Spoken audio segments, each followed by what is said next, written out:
श्री गुरुचरित्र अध्याय 29. भस्म महात्म्य ब्रह्मराक्षसाचा उद्धार. ओम श्री गणेशाय नमः. श्री सरस्वत्यै नमः. श्री सद्गुरुभ्यो नमः. श्री कुलदेवतायै नमः. श्रीपाद श्रीवल्लभ श्रीनृसिंह सरस्वती नमः. नामधारकाने सिद्धमुनींना विनंती केली. पूर्वी त्रिविक्रम भारतींनी श्रीगुरूंना भस्म महात्म्य विचारले होते. मग पुढे काय झाले ते मला सविस्तर सांगण्याची कृपा करावी. नामधारकाने अशी विनंती केली असता श्रीगुरूंनी त्रिविक्रम भारतीला काय सांगितले ते सिद्धयोगी नामधारकाला सांगू लागले. श्रीगुरु त्रिविक्रम भारतीला म्हणाले, मी तुला आता भस्म महात्म्य सांगतो, ते लक्षपूर्वक ऐक. पूर्वी कृतयुगात वामदेव नावाचे एक प्रसिद्ध महातपस्वी शिवयोगी होते. ते सुखदुःखरहित, शांत, समदर्शी, आत्माराम, गृहिणी विरहित होते. ते भस्मधारी, जटाधारी, वल्कले धारण करणारे होते. एकदा ते फिरत फिरत भयंकर अशा क्रौंच वनात गेले. निर्जन अशा त्या वनात तहानभुकेने व्याकुळ झालेला एक भयानक ब्रह्मराक्षस होता. वामदेवांना पाहताच त्यांना खाण्यासाठी तो राक्षस धावत आला, परंतु वामदेव थोडे सुद्धा घाबरले नाही. वामदेवांच्या शरीराचा स्पर्श होताच त्या राक्षसाची सर्व पापे तत्क्षणी नष्ट झाली. वामदेवांच्या अंगाचे भस्म त्या ब्रह्मराक्षसाच्या अंगाला लागले, त्यामुळे त्याचा राक्षसभाव नाहीसा झाला. त्याला पूर्वजन्माचे स्मरण झाले. परिसाच्या स्पर्शाने लोखंडाचे सोने व्हावे त्याप्रमाणे त्या राक्षसाचे सगळे जीवनच बदलून गेले. त्याची तहान भूक नाहीशी झाली. शांत झालेला तो वामदेवांच्या पाया होऊन विनवणी करू लागला, स्वामी, तुम्ही तर प्रत्यक्ष परमेश्वर आहात. मी तुम्हाला शरण आलो आहे.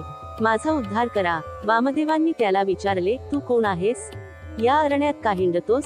राक्षस म्हणाला, स्वामी, तुमच्या शरीराचा स्पर्श होताच मला माझे पूर्वजन्मीचे 25 जन्म आठवत आहेत. मी केलेली सर्व पाप पुण्यकर्मे मला चांगली आठवत आहेत.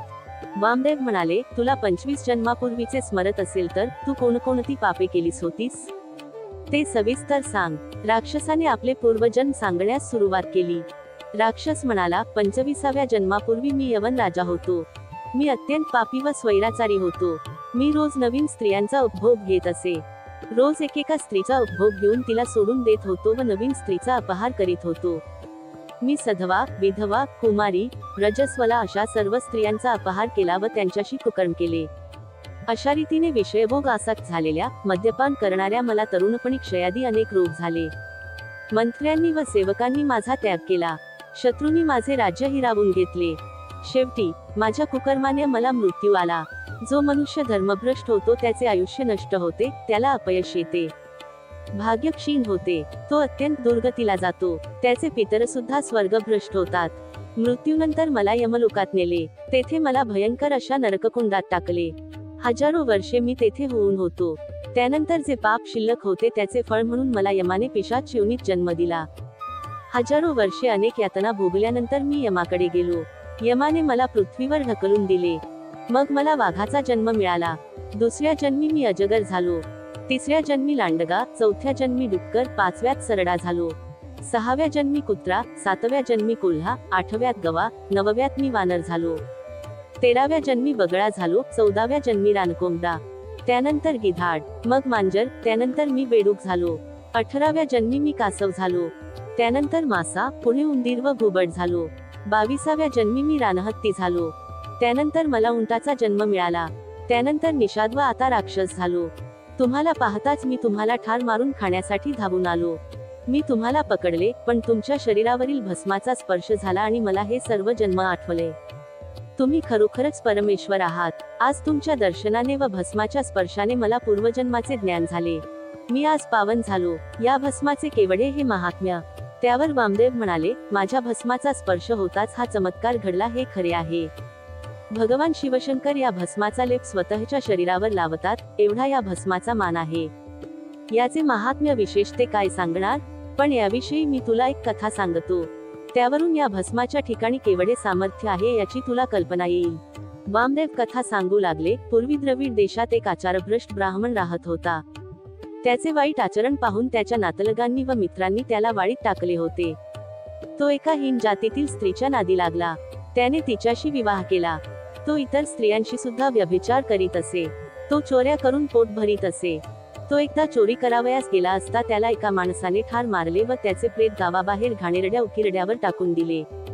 त्याच्यावर कोणतेही संस्कार केले नाहीत. यमदूतांनी त्याला पकडून मारझोड करीत यमलोकात नेले. तेथे त्याला अनेक यमयातना भोगाव्या लागल्या. इकडे काय झाले? एका शिवमंदिरापुढे पुष्कळ भस्म पडले होते. त्या दिवशी महाशिवरात्र होती. मंदिरात लोक शंकराची पूजार्चा करीत होते. त्यावेळी तेथे एक कुत्रा आला. तो शिवलिंगाकडे पाहत त्या भस्मात लोळला. तेथून उठला व जिथे त्या ब्राह्मणाचे प्रेत पडले होते तेथे गेला. त्यावेळी त्या कुत्र्याच्या अंगाला जे शिवभस्म लागले होते ते चुकून ब्राह्मणाच्या प्रेताला लागले. त्याच क्षणी तो ब्राह्मण पापमुक्त झाला. शिवदूतांनी ते भस्म पाहिले आणि त्यांनी त्या ब्राह्मणाला यमदूतांजवळून हिसकावून घेतले व ते यमदूतांना मारू लागले. यमाला कळताच तो धावत आला व शिवदूतांना रागारागाने विचारू लागला. शिवदूत म्हणाले, त्या ब्राह्मणाच्या कपाळी भस्म लागले होते, त्यामुळे तो पावन झाला आहे. भगवान सदाशिवाची आज्ञा आहे की जे भस्म लावतात त्यांचे स्थान कैलासात आहे, यमलोकांत नाही. यापुढे तुमच्या दूतांना सूचना द्या की ज्यांनी जाणते अजाणतेपणे भस्म लावले आहे ते कितीही मोठे पापी असले तरी त्यांना शिवलोकातच पुढील गती मिळते. रुद्राक्षधारी भक्तांनाही शिवलोकीच गती मिळते. वामदेवांचे हे भाषण ऐकून राक्षस म्हणाला, माझी पूर्वपुण्याई थोर म्हणूनच मला आज आपले दर्शन लाभले व भस्माचा स्पर्श झाला. मी पूर्वी जेव्हा राजा होतो तेव्हा मी एक तळे बांधले होते व ब्राह्मणांच्या उपजीविकेची व्यवस्था केली होती. माझ्या पुण्यकर्माची नोंद चित्रगुप्ताने यमाकडे केली होती व 25व्या जन्मी मला या पुण्याचे फळ मिळेल असे भविष्य वर्तविले होते. ते पुण्य आज फळाला आले. आता या भस्माचा विधी कसा करायचा, हे भस्म कसे लावावयाचे हे सर्व मला सांगा. राक्षसाने अशी विनंती केली असता वामदेव म्हणाले, ऐक. पूर्वी एकदा अत्यंत पवित्र अशा मंदार पर्वतावर भगवान शंकर सर्व देव, ऋषी, यक्ष, किन्नर, विद्याधर यांच्या समवेत बसले होते. त्यावेळी संतकुमारांनी शंकरांना भस्मविधी विचारला. त्यावर भगवान शंकर म्हणाले, पवित्र अशा गोमयाच्या चांगल्या गोवऱ्या करून त्या वाळवाव्यात. त्यात मातीचा एक कणही असू नये. नंतर त्या गोवऱ्या जाळून त्यांची राख करावी. तेच भस्म. नंतर ते शिवगायत्रीने ओम तत्पुरुषाय विद्महे महादेवाय धीमहि तन्नो रुद्रः प्रचोदयात अभिमंत्रित करावे. त्यावेळी अग्निरीती भस्म इत्यादी मंत्र म्हणावेत. संध्योजात या मंत्राने भस्म तळहातावर घ्यावे. मग ते अंगठ्याने मळावे. त्र्यंबक या मंत्राने भस्म भाळी लावावे. त्रयायुष्य या मंत्राने कपाळास व सर्वांगाला लावावे. भस्म लावताना तर्जनी व करंगळी वापरू नये. कपाळावर 2 बोटांनी भस्म लावावे. अंगठ्याने मध्यरेषा काढावी. नंतर त्रिबोटीने सर्वांगास भस्म लावावे. या भस्मभूषणाने आपल्या हातून झालेली सर्व पापे जाळून भस्म होतात. त्याचप्रमाणे मद्यपान, ब्रह्महत्या, अभक्ष्यभक्षण यादी महापातके सुद्धा या पवित्र भस्माने नष्ट होतात. भस्मधारक पुण्यात्मा होतो. त्याला पृथ्वीवरील सर्व पवित्र तीर्थात स्नान केल्याचे पुण्य मिळते. त्याला आयुष्य, आरोग्य, यश, कीर्ती, ज्ञान व सर्व सुखे यांचा लाभ होतो. त्याच्या 42 पिढ्यांचा उद्धार होतो. सर्व देव, यक्ष, गंधर्व त्याला मान देतात. शेवटी तो दिव्य विमानातून स्वर्गास जातो. तेथून ब्रह्मलोक व वैकुंठलोक येथे अनंतकाळ वास्तव्य करून तो कैलासलोकी जातो. त्याला सायुज्यमुक्ती प्राप्त होते. भगवान शंकरांनी केलेले हे भस्मनिरूपण ऐकून सर्व देवांना अतिशय आनंद झाला. हे भस्म महात्म्य ऐकून राक्षसाला अतिशय आनंद झाला. त्याने वामदेवांना विनंती केली, स्वामी, माझा उद्धार करा. मग दयाघन वामदेवांनी त्या ब्रह्मराक्षसाला अभिमंत्रित केलेले भस्म दिले. त्याने ते भस्म आपल्या कपाळी लावले. त्याच क्षणी त्याला दिव्यदेह प्राप्त झाला. मग तो वामदेवांना प्रदक्षिणा घालून आकाशमार्गाने आलेल्या दिव्य विमानात बसून दिव्य लोकास गेला. हे भस्म महात्म्य सांगून श्री गुरु नृसिंह सरस्वती त्रिविक्रम भारतीला म्हणाले, वामदेव हे साक्षात शिवस्वरूप होते. जगाच्या उद्धारासाठीच ते सर्वत्र संचार करीत होते. त्रैमूर्ती दत्तप्रभूशी सार्धम्य असलेल्या त्यांच्या हस्ते प्राप्त झालेले भस्म धारण केल्यामुळे ब्रह्मराक्षसाचा उद्धार झाला. म्हणूनच गुरुकृपा सर्वश्रेष्ठ आहे. हे ऐकून अतिशय आनंदित झालेल्या त्रिविक्रम भारतींनी श्री गुरु नृसिंह सरस्वतींना सद्गदित होऊन नमस्कार केला. श्री गुरूंचा जय जयकार करीत ते स्वस्थळी निघून गेले. अशा रीतीने श्री गुरुचरित्रामृतातील भस्म महात्म्य ब्रह्मराक्षसाचा उद्धार नावाचा अध्याय 29 समाप्त.